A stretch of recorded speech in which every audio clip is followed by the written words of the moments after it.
Hola a todas y todos, bienvenidos a una nueva clase de tópicos de la fonoaudiología. Mi nombre es Jorge Silva, fonoaudiólogo de la Universidad de Talca, con estudios en la Universidad Estadual de Campinas en Brasil. Y hoy vamos a hablar de un tema muy atingente y que por lo general nos enseña dentro del entrenamiento formal hacia las familias, que es acerca del rol de la comunicación no verbal como un potenciador de las habilidades lingüísticas de los niños y niñas. Hoy vamos a hablar acerca de aspectos generales de la intervención y alcances que pueden hacerse dentro de la evaluación y la intervención en las condiciones del espectro autista. La comunicación no verbal es un acento muy significativo y general de nuestras vidas. Nosotros comunicamos a través de gestos, miradas, reacciones corporales, también espacios, silencios, que muchas veces ayudan o en realidad son parte importante del contenido del mensaje que nosotros entregamos cuando queremos comunicar algo, ya sea de forma intencional o no intencional. Una de estas cosas tiene que ver con la comunicación no verbal como tal, que son todos estos aspectos de la comunicación que no tienen que ver con las palabras. Incluye no solamente los gestos y el lenguaje corporal, sino que también incluye cómo pronunciamos las palabras, la inflexión de nuestras palabras, las pausas, el tono, el volumen y el acento. Estas últimas cosas que yo mencioné tienen un nombre que por lo general se conoce como comunicación paraverbal. La comunicación paraverbal y la gestual, la proxémica y otros más, la vamos a ver más adelante en un recuadrito, componen lo que nosotros conocemos como comunicación no verbal. También incluye ciertas características de los entornos que van a afectar la interacción comunicativa. Por ejemplo, los objetos personales, las joyas, la ropa y la apariencia física también sirven para comunicar y generar una intención comunicativa en los demás. La comunicación no verbal ocurre desde edades tempranas para manifestar sus necesidades, expresar sensaciones y sentimientos y vincularse con otras personas, así como con el mundo que los rodea. De hecho, la intención de gestos de los bebés antecede al lenguaje oral y va a haber un aspecto que es fundamental en el desarrollo posterior del lenguaje, que es la atención conjunta, la cual vamos a ver de forma más detallada a lo largo de las diapositivas. El Ministerio de Educación, a través de estos PDFs de avances curriculares o de tópicos del currículum en lenguaje y comunicación, tiene un apartado donde divide la comunicación en tres. Esto lo enseñan en los colegios ahora de una forma mucho más integral que antes, pero sirve mucho para ejemplizar lo que estoy hablando. Tenemos una parte verbal, que es oral o escrita, y aquí falta decir que oral puede ser a través del sonido o a través de las señas articuladas, que vendrían siendo lengua de señas. La parte paraverbal que mencioné anteriormente, que vendrían siendo principalmente la prosodia o entonación y la vocalización o la intensidad del sonido, principalmente.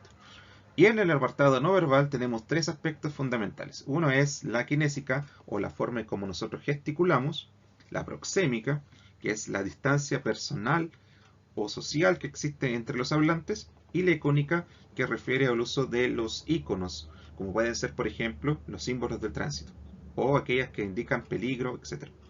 Bien, estas tres cosas son fundamentales, pero nosotros nos vamos a enfocar principalmente en la kinésica como tal, puesto que es la que lleva mayor cantidad de estudios.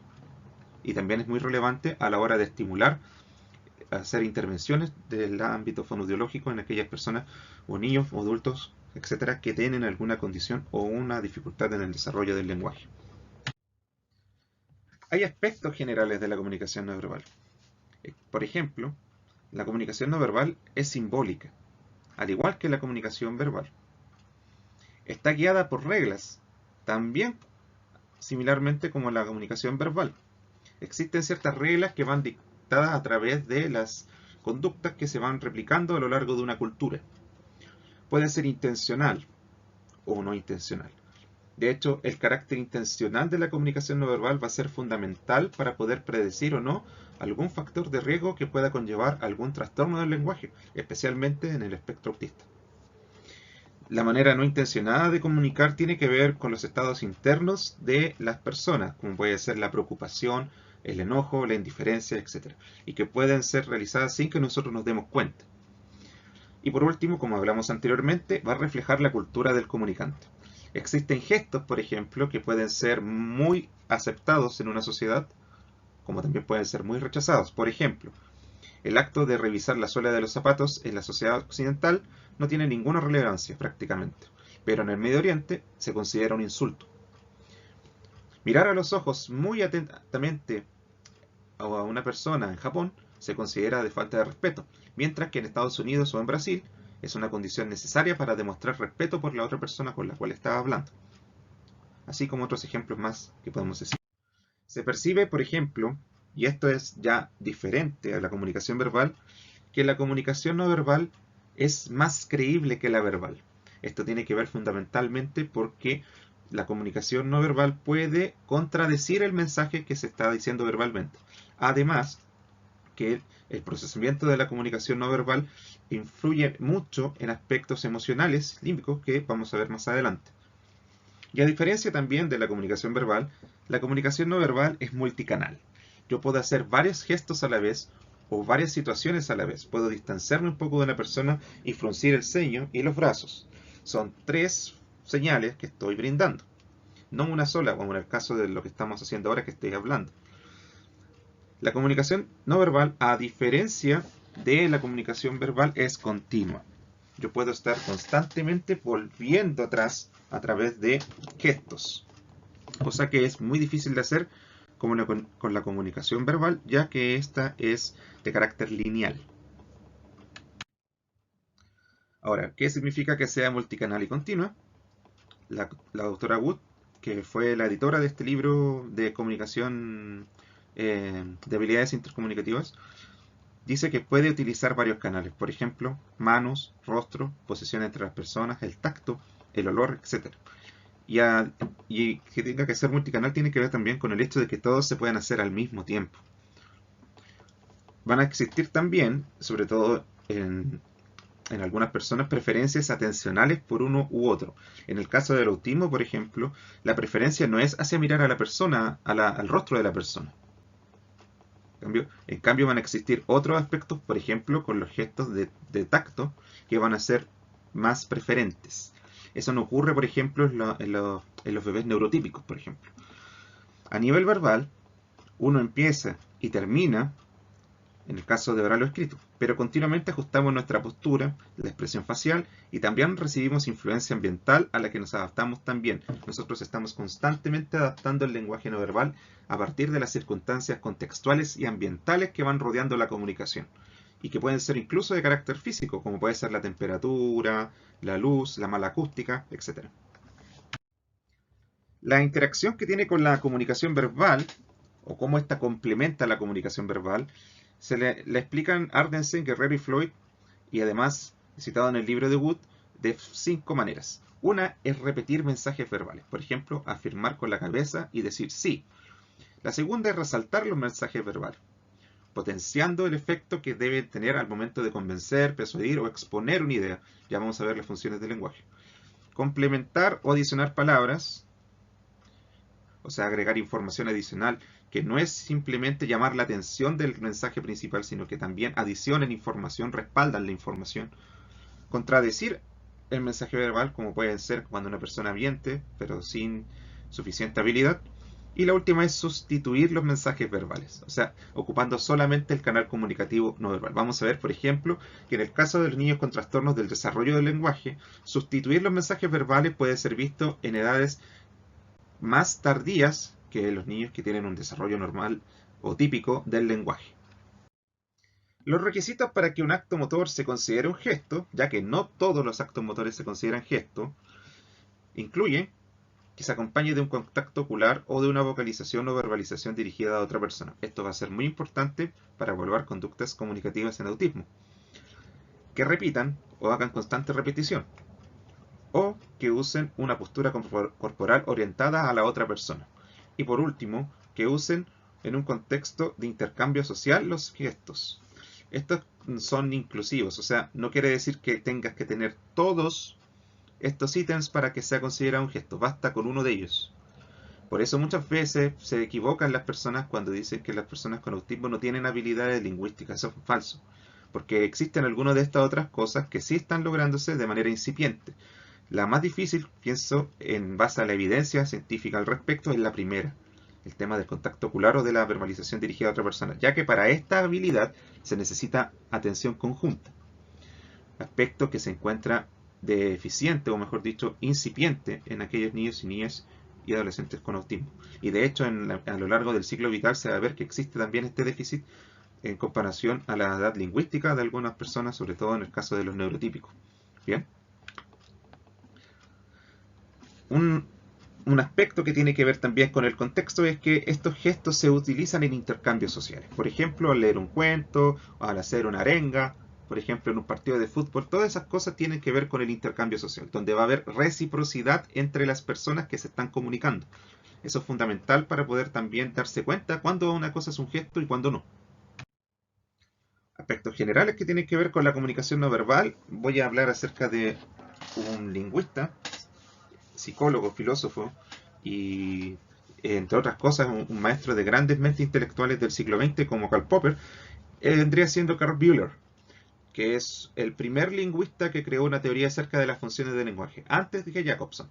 Pero solamente, y lo digo de forma burda, refirió acerca de tres cosas: la representación del lenguaje, la apelación y la expresión en relación con los aspectos simbólicos del lenguaje. Irónicamente, también repara en que los signos ya no son solamente de naturaleza textual, o sea, no son solamente orales o escritos, sino que también pone el gesto, de lo que estaba hablando, que es no verbal, al mismo nivel, siendo funcionalmente equivalente al signo oral o textual. Esta manera de ver las cosas anteriormente no ocurría. Existía algo llamado logocentrismo, donde el aspecto textual y sobre todo el aspecto oral eran los verdaderos, lo preponderante. Todo lo que tenía que ver con gestos se veía de una manera primitiva, se veía de una manera incluso salvaje. Había un aspecto sociolingüístico ahí que tenía que ver con el prestigio de usar gestos. De hecho, si nosotros vemos la sociedad chilena, nosotros no somos muchos de utilizar gestos, excepto en situaciones bastante comprometedoras desde el punto de vista social. Sobre todo ahora hablando acerca de la inmigración, donde existen culturas como la haitiana, donde los gestos son muy fuertes. ¿Ven? O en el caso de los venezolanos, con los sonidos del habla, con la intensidad del habla, bastante más fuerte. ¿Bien? Todas esas cosas quedan siempre bajo evaluaciones y criterios que por lo general en las culturas pueden llevar a ciertos problemas. Y de ahí nace una disciplina de la lingüística que se llama comunicación intercultural, de la cual los fonoaudiólogos nosotros no estamos ajenos. Al contrario, nosotros también podemos ir en esa área a ayudar a que las culturas, sobre todo los aspectos que tienen que ver con la comunicación y el lenguaje, puedan integrarse de mejor manera. ¿Bien? El caso es que Karl Bühler hace un alcance que es revolucionario en la época que él lo hace, porque él pone el gesto al mismo nivel. Además que el primero en citar las funciones del lenguaje que después van a dar a la larga a funciones que son más elaboradas, como la función fática, la función metalingüística, etcétera, que son las que habla Roman Jakobson. Esta unidad mínima de comunicación gestual, ya que nosotros también tenemos unidades mínimas de habla, por ejemplo, los articulemas, los sonidos del habla, aparecen nombrados como kinemas por Björn Wichtel, que fue un semiólogo norteamericano que busca esta unidad esencial en los gestos y que también es fundamental, por ejemplo, en el desarrollo de la lengua de señas, por ejemplo. Bühler menciona mucho antes que esta pareja de esta Acredolo, que es una de las creadoras del Baby Science, que la expresividad afectiva es una faceta vital de cualquier gesto representacional. Con los gestos expresamos nuestro estado afectivo a través de los objetos que representamos, y esto tiene fundamentación, por ejemplo, cuando yo soy un bebé y estoy tratando de comunicarme con las personas sobre situaciones que me están pasando, por ejemplo, de cómo estoy feliz con la presencia de alguien, de cómo me molesta el pañal, por ejemplo. Todas esas cosas las vamos tratando de comunicar a medida que el cerebro va ganando madurez y existe una mayor receptibilidad a ciertos estímulos ambientales en los cuales nosotros queremos comunicar. Eso pasa alrededor del séptimo mes. Incluso existen conductas que pueden considerarse gestos, dependiendo o no del autor, que avanzan a través del cuarto, quinto, sexto mes. Incluso el hecho de sonreír, aunque sea un acto reflejo a otra persona, a los rostros, por ejemplo, que ya puede verse pocos días después del nacimiento, también puede considerarse un gesto, si lo vemos de una manera mucho más general. Cornelia Müller el 2013 afirma que los gestos expresan estados internos que apelan a otra persona. Los gestos siempre llevan expresión, representación y apelación al mismo tiempo. Y esto es lo que decía Carl Buehler. La representación, o sea, lo que yo quiero decir, la expresión, los estados internos de la persona, y la apelación, o sea, cuánto quiero que la otra persona se interese en lo que estoy hablando. En el caso de los gestos, esta información siempre va al mismo tiempo. Por eso es muy enriquecedor trabajar con los gestos, trabajar con la comunicación no verbal. Y por eso también es muy fundamental en algunas terapias, por ejemplo, que ocurren dentro de la intervención en autismo, como puede ser el modelo Jasper, que trabaja mucho la atención conjunta. Emplear gestos implica un esfuerzo comunicativo mayor, ya lo vimos, y un involucramiento efectivo mayor en una conversación.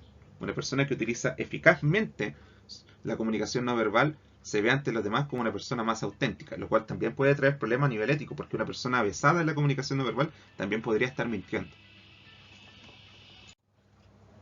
También se afirma que las acciones cotidianas como abrir, cerrar, tomar, empujar, dibujar líneas en una superficie suave o tocar objetos pueden servir también de base para el significado gestual.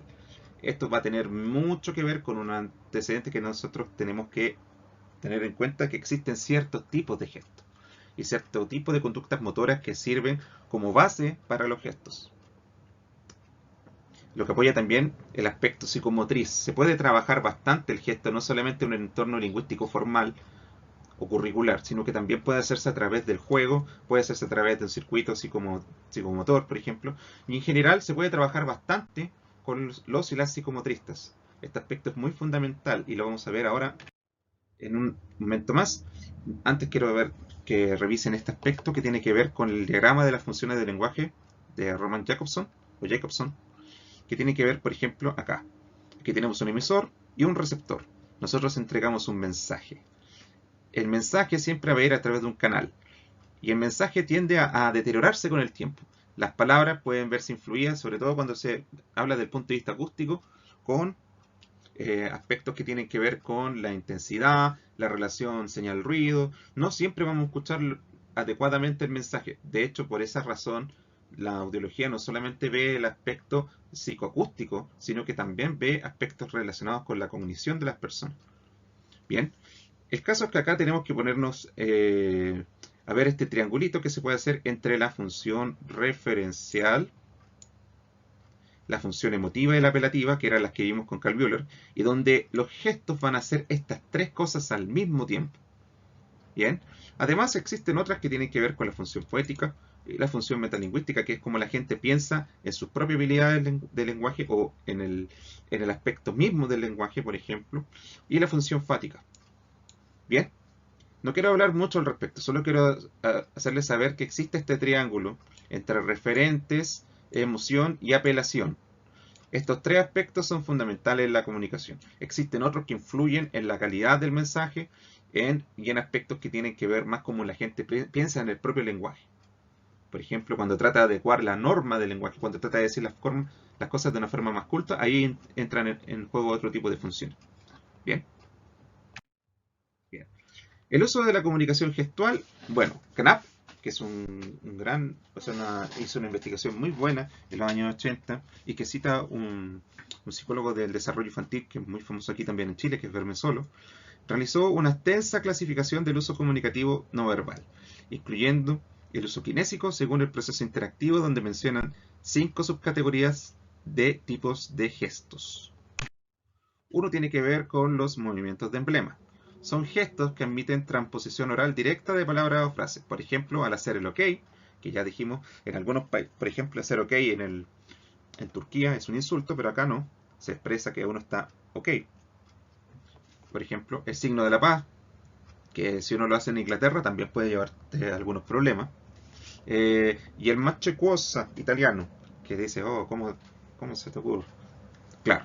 Estos gestos que son de emblema pueden incluir gestos faciales o corporales. Aquí vemos, por ejemplo, como que es sorprendente.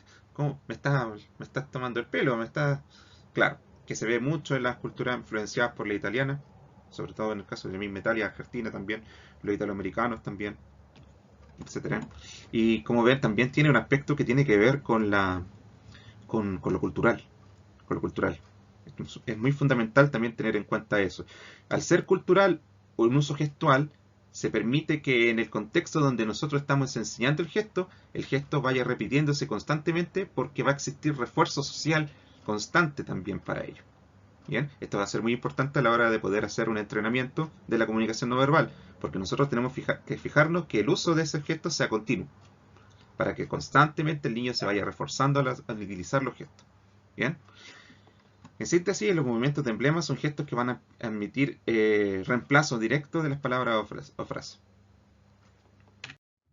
Los movimientos ilustradores, en cambio, son acompañantes del habla y sirven para ilustrar lo que se dice, enfatizando y señalando. Ojo acá, señalar es un aspecto muy importante. El señalar, por ejemplo, el apuntarse, los niños que lo realizan a edades tempranas se correlacionan con mayores índices de competencias lingüísticas. ¿Bien? Por lo tanto, los movimientos ilustradores son bastante importantes para estimular. Describen las relaciones espaciales o los ritmos de los acontecimientos. Y también ahí tiene que ver mucho, sobre todo los educadores y psicopedagogos, el aspecto que hablaba Jean Piaget de las habilidades matemáticas, como serializar, ordenar, clasificar, etc. ¿Por qué? Porque también se puede estimular ese tipo de pensamiento, sobre todo en niños pequeños, a través del uso de gestos. Sí, el gesto de cantidad, que es chiquitito, o acá, que es grande, ¿cierto? Son movimientos de tipo ilustrador. Y si se hacen de una forma estructurada o semiestructurada, lo que puedes hacer es que tú puedes ahondar en ciertas habilidades también de índole cognitiva. De hecho, ya vamos a ver cómo la educación gestual influencia el desarrollo de la inteligencia. Bien, más adelante. Las muestras de emoción son aquellas que principalmente son configuraciones faciales o corporales que expresan estado afectivo y que generalmente son de manera no intencional. Uno puede ver a un niño muy feliz, una cara muy sonriente, y el niño por lo general no va a pensar en hacer esto de manera intencional, salvo que sea para conseguir alguna cosa o algún permiso, por ejemplo, pero por lo general eso ocurre así, no intencional. La gente adulta que sonríe y además se lleva el dedo, tampoco piensa en llevarse el dedo, no me quiero comer el dedo, pero ocurre, ¿cierto? Es una muestra de emoción, es un gesto de emoción. También cuando ocurren disimilitudes o desacuerdos, o gente que se siente incómoda en la situación comunicativa y cruza los brazos sin darse cuenta. E incluso puede ver que esto también tiene que ver con la empatía. Si vienes con un amigo o un amigo y esta amiga cruza los brazos, uno quiere apoyar en el fondo y también va a cruzar los brazos. Entonces es un aspecto que se puede contagiar, entre comillas. Es muy replicable y es propensa a la imitación. También va a ser muy importante utilizar esto, puesto que todas las habilidades o gestos o comunicación no verbal que tengan que ver con la representación de algo, se tienen que aprender a través de la imitación, a través del modelado. Esto es muy fundamental. Otro subtipo de gesto tiene que ver, por ejemplo, con los movimientos de tipo reguladores. Estos gestos tienen un rol que es más bien pragmático. Ayudan en la administración del tópico, de las conversaciones, de las peticiones de repetición, la toma de turnos, de reparar en caso de algún error, etc. Y son los que fomentan la retroalimentación al momento de dialogar con las personas. Por ejemplo, ustedes ven acá, en la izquierda, a una persona suplicando. Ese tipo de gestos también se van viendo a medida también de cómo puedes utilizarlo en la conversación para poder generar aceptación, empatía.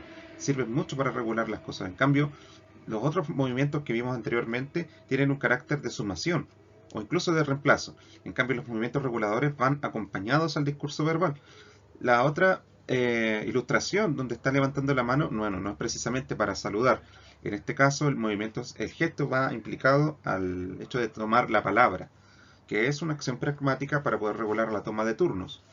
En el caso del autismo, por ejemplo, la toma de turnos, así como también otros tipos de habilidades pragmáticas o de comunicación social, se encuentran descendidas. Por lo tanto, si se piensa, por ejemplo, en un entrenamiento de las habilidades sociales, los gestos no pueden quedar atrás. Y por último, tenemos subcategorías que están dentro de otra categoría llamada de adaptadores o gestos adaptadores y se desarrollan en la niñez como un esfuerzo de adaptación que tienen para poder satisfacer necesidades, cumplir acciones, dominar emociones, desarrollar conductas sociales y aparecen también junto con las primeras conductas como tal, emocionales o instrumentales. Se dividen en varios de acá. autodirigidos o autoadaptadores que pueden ser frotarse, rascarse, pellizcarse, cubrirse los ojos, cubrirse los oídos, morderse las uñas, por ejemplo, que tienen que ver con estos famosos movimientos dícticos que nosotros vamos a ver que tienen que ver con el contacto. El contacto es parte primordial en el surgimiento de estas categorías de gestos, que son de los primeros que se forman a lo largo del ciclo vital del ser humano, y que tienen que ver con un estudio que nosotros tenemos que realizar para ver si estos gestos están utilizándose y no han transicionado a el uso de conductas gestuales que sean más elaboradas. Bien, también existen, y esto ya es más elaborado, los dirigidos a objetos o distales. Implican la manipulación de los objetos y pueden derivar de alguna tarea instrumental como las que vimos anteriormente, como puede ser fumar, o hacer el gesto de fumar, o el gesto de escribir, o en otros tipos de más que tienen que ver, por ejemplo, con el uso de los objetos. Nosotros ya estamos distanciándonos del objeto mismo, ya estamos comenzando a desplazar el referente del espacio. Y los últimos que tienen que ser aquí los heteroadaptadores. Los gestos heteroadaptadores son aprendidos junto a las primeras relaciones con los demás. Y aquí es primordial porque existen, por ejemplo, terapias que basan el estudio de las conductas comunicativas básicas, como puede ser aceptar, rechazar, pedir refuerzo, pedir descanso. Bien, en este caso, los heteroadaptadores tienen que ver con estas conductas primordiales, como por ejemplo dar, recibir, atacar, protegerse o establecer proximidad o alejamiento dentro de este conglomerado de conductas básicas que vamos a ver más adelante. Bien, como son las primeras en relación con otros, también tienen un fin social y también son susceptibles de ser aprendidas a través de imitación. Como son heteroadaptadores, quiere decir que estos se tienen que aprender en una condición de situación social si yo quiero enseñarlas o reforzarlas en el caso de los entrenamientos de intervención temprana. ¿Bien? Como síntesis, para ya acabar con esta clase, tenemos que darnos cuenta que existen dos tipos de gestos que Kreis y colegas en el 2004 generan también aquí como clasificación. Los que vimos que eran imperativos o instrumentales, que se basan en aquellas características del gesto que tienen que ver con un no desplazamiento o apenas un pequeño desplazamiento del objeto o el referente en este caso, que puede ser, por ejemplo, los actos como empujar el objeto, frotar, abrazar, tomar de la mano. Bueno, eso tiene una característica doble, pero que son de manera imperativa. Ellos quieren hacerte dar cuenta de que quieren algo, ¿no? Eso es el imperativo. En cambio, los declarativos o referenciales, nosotros distanciamos la referencia hacia el objeto cada vez más y hacemos que el cuidador o cuidadora observe lo que nosotros queremos que observe. Eso va a ser fundamental para luego, más adelante, hablar acerca de un aspecto de la comunicación muy importante que se llama atención conjunta y que es conveniente entrenar en aquellos niños que son autistas, porque es parte importante de muchos modelos basados en la evidencia, como por ejemplo el modelo Jasper. ¿Bien? Son estos tipos de gestos los que van a ser estudiados en una evaluación de lenguaje hecha en muchos trastornos de lenguaje o en situaciones de neurodivergencia. Y es así como tal que tenemos que comprender la importancia de los gestos, porque según el tipo de gesto que yo observe, será el tipo de intervención que yo voy a realizar.